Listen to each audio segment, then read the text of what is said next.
If you're watching this right now, there's a good chance you've just walked through or are still walking through one of the most exhausting chapters of your life. You were married to someone who drained you, who confused you, who made you question your own reality. And now you're single, probably tired, and trying to figure out who you actually are when you're no longer managing someone else's emotions or defending yourself from their attacks. You want healing, but you also want to know how to be stronger than you ever thought possible for your kids and for yourself. Today, we're talking about the journey from shadow to sovereign, the path back to a mother who knows her worth, who trusts her instincts again, and who lives from power rather than always being stuck in survival mode. If this sounds like you, take a deep breath with me, breathing in, breathing out. You are not broken. You are emerging. I'm going to walk this roadmap with you today. Welcome in. My name is Maura McMahon, and I support deeply feeling empathic moms and healing after divorcing emotionally abusive narcissists. I spent the last 4 years consulting with hundreds of moms all over the planet to hear their stories and to understand where they need the most support. And as a mom who has gone through this very same journey myself, I created a healing ecosystem to help guide moms who are also on this journey from the shadow into the sovereign. We are the mothers. We are the mothers. We are the healing. We seek. We are the healing. We seek peace. So let's start where you are right now, the shadow phase. I want you to know that it's not a weakness. It's a reaction. It's what happens when a deeply feeling empath survives an emotionally abusive narcissist.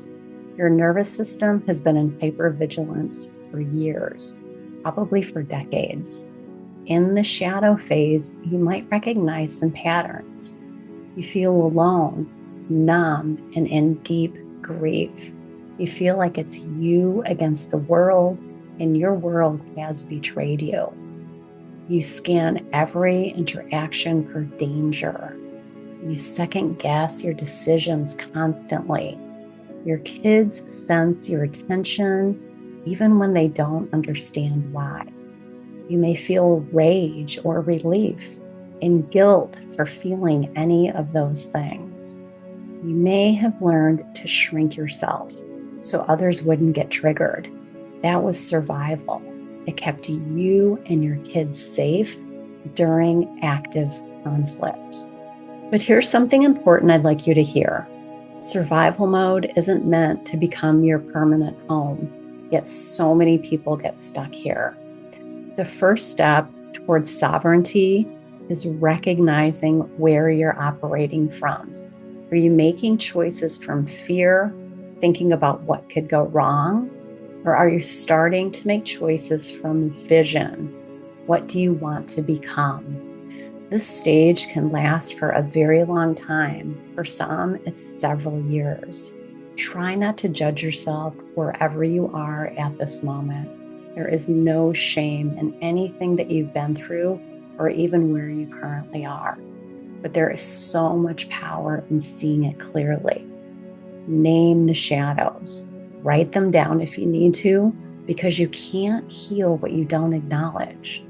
Being on this journey of reclaiming yourself requires you to stand strong and lean into this discomfort. You're going to do it so many times, you're going to start to get very comfortable with it. Then it's the messy middle. This is where most healing videos gloss over, but I won't. The transition zone is real, and it's often harder than the crisis itself because there's no clear enemy anymore. 3 pillars support this phase.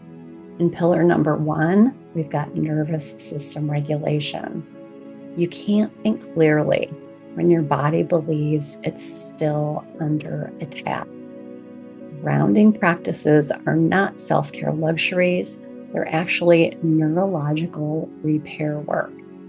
10 minutes a day or at a time of breath work, of standing in the morning sunlight, somatic movement, sound baths, time in nature, whatever feels good to you, just start small. Consistency matters more than intensity. I used to stand in the kitchen in the morning light. I'd close my eyes and envision golden sunlight pouring into my center, my solar plexus, which is the emotional power center of self-confidence and personal power. Did I feel powerful or optimistic? No, I only felt pain, but I was open to trying whatever I could think of to move through it. And I did. Pillar number 2, we've got boundary architecture. With a narcissistic co-parent, boundaries aren't suggestions, they're lifelines. Implementing parallel parenting instead of co-parenting. That means you set your own set of rules for your house, and dad does the same. He has a different set of rules for his house. You don't have to agree because it doesn't work with narcissists. You can't control what happens at his house. You can only control what happens at your house. You need to just let that go. You start to take the lead at home because you are the captain of your own ship. Then you want to do written communication only. Document everything. Use text and email whenever possible. It helps to remove the emotional charge, and it gives you some space to reflect instead of react. Protecting your peace isn't selfish. It's strategic, and not only for yourself, but for your kids' stability too. They learn how to set boundaries by watching you enforce yours. In pillar number 3, we have reclaiming identity outside of victimhood. So I say that very intentionally, not beyond victimhood, but outside it. Your experience shaped you, but don't let it define your entire story. This is a big part of the reason behind why I created my Narc-Proof Mom Healing Deck. It's a way to remind ourselves that we are having an experience, but it's not who we actually are. We decide who we are in each moment of each day. We can always make different choices, but we need to know that we actually can do that.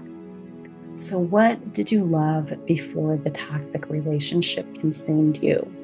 What skills did you set aside?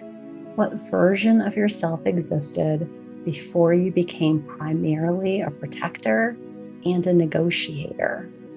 You want to start rebuilding that woman, that version of yourself. She didn't disappear. She just went underground for a while trying to survive. When I was going through this, I started doing hot yoga, and it was one of the best things I ever did for myself. It got me back into my body. It helped me to create a new routine, and it was so good for my nervous system. I also joined a women's business networking group full of other self-employed women.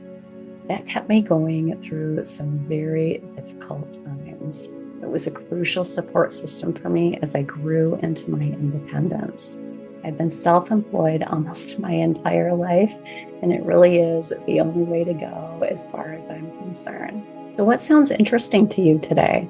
As you tune in and listen to yourself, know that little quiet inner voice inside encouraging you to explore is your intuition speaking to you, guiding you forward. Start to tune in, see where it takes you. It's going to be different for everyone, so try not to compare yourself to others. So what does a sovereign mom look like in practice? She speaks with clarity, not apology.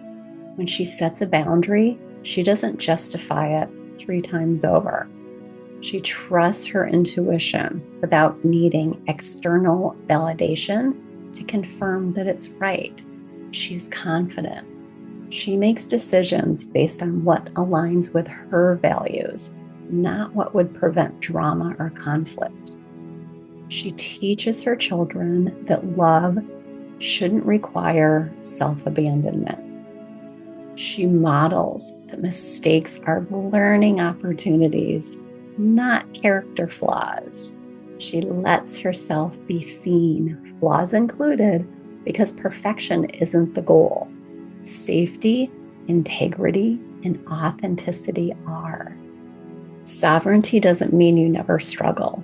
It means that when you do struggle, because you're human, you return to your center faster. It means you stop waiting for the abuser to validate your reality. You hold it for yourself. You validate yourself. Compassion is the highest form of love there is. You learn to show that compassion to yourself first. You stop that inner critic from suppressing your truth. It's just an old pattern that kept you stuck and small. Not anymore. You are here to rise above it. And your kids, they witness a different example than what you lived. They see a mother who chooses herself, who is rebuilding, and who refused to let her pain become a permanent state of being. It's one of the greatest gifts you can ever give your kids. Here are 3 actions you can take this week. Number 1, create 1 protected hour that belongs only to you. No exceptions. Put it on the calendar as non-negotiable. Use it for whatever restores you, even if it's sitting quietly with coffee, if it's going to a movie, getting a massage, going to the park, sitting and looking out the window, it doesn't matter. I used to treat it as a meeting with myself. And if someone wanted to schedule it at the time I had booked for myself, I'd just say, sorry, I can't. I already have a meeting.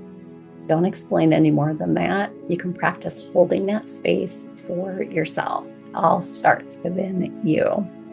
Number 2, write a letter that you will never send. Pour out everything, the anger, the confusion, the grief, whatever emotions are coming up. Don't even think about it. You just write it out, get it out. Then you can burn it or shred it. Just get it out of your energetic field, out of your body, out of your emotions. And if it's some of those thoughts that you find like spinning around and around and around in your head, this is going to help disrupt that loop. And again, express it, get it out. Number 3, just identify 1 boundary that you've been avoiding enforcing, because this can be scary. Just start small. It could be limiting communication channels or declining unnecessary conversations. Maybe it's just starting to say no. Practice it. Play with it. Turn it into a song. You're building muscle memory, so you need to try it out before it feels natural. You're creating new thought patterns and new behaviors. This is deep work. It's like my songbird card in my healing deck, because narcissists condition us not to speak our truth, not to talk back, not to create any more conflict. Well, now you've decided to leave all that behind, and your life will change in the most amazing ways. These might not sound like dramatic changes, but they are. They're small, they're focused, they're intentional shifts that build up to create a lot of momentum. You're not recovering from a marriage. You're recovering from having to protect yourself inside of one. It's different. It takes time and patience with yourself. The shadow taught you everything about survival. Now you get to learn everything about thriving. You're already worthy of peace. Not after you fix everything. Not after you perfect your parenting. Not after you look a certain way. You are worthy now, in this moment, exactly as you are. And becoming sovereign isn't about becoming someone new. It's about remembering who you were before you had to fight so hard just to exist. If you're looking for any tools or resources to help you in your narcissistic divorce healing journey, I have several listed in the description box below. Whether you just need a little validation and support from someone who has been through it themselves, I do a limited number of free clarity calls every week. Just conversation, because this stuff can be very confusing. I also have a free Narc-Proof parenting plan blueprint, or I have my beautiful Narc-Proof Mom healing card deck. I've got links to all of those below, along with some other free and paid resources. So feel free to take a look. If you stuck around to the end, thank you for trusting me with this conversation. I would love to hear from you. What's one step you're ready to take today? Let's build this community of amazing, healthy moms, because we are all better when we are in it together. Until next time, take care out there.